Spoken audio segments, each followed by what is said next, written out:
Thomas Hobbes, and his argument is, well, not just the United States, majority of the countries, although the United States is a big is a proponent of that. It's control. It's not just control. It's also giving yourself power, restrictions based on freedom. Whether it's financial, my stance is also psychological, medical. Power over me. A lot of other different facets of freedom are being taken away. The most basic thing I could say: why do we even have nations?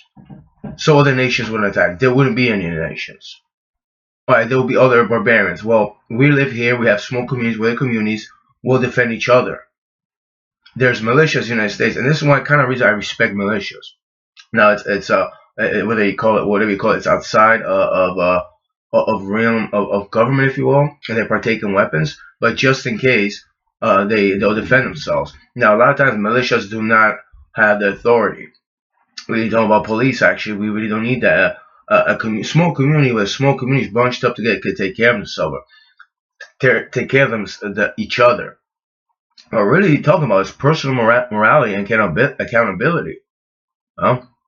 Also, and I realized this when I was a child, a kid. I started thinking, about governments, countries, and nations.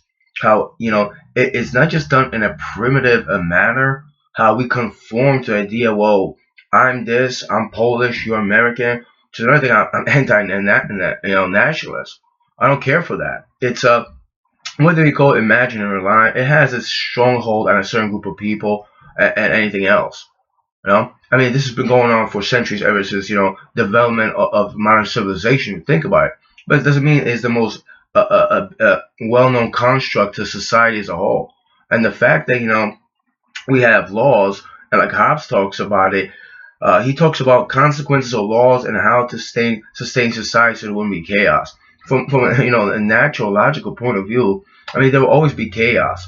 And we could talk about how the laws are made based on punishment, how the jail, prison systems, or whatever kind of institutions that penalize people really do not enforce any kind of good morals and progress and instill any kind of peace in the individual. What they really do, they really strengthen a kind of weakness inside the individual, even corrupt the individual. You cannot instruct fear into individuals and expect them to have fear in them and on their mind and actually have a healthy lifestyle or a healthy moral compass. That's not how it works. It has to be natural, and that's one of his arguments.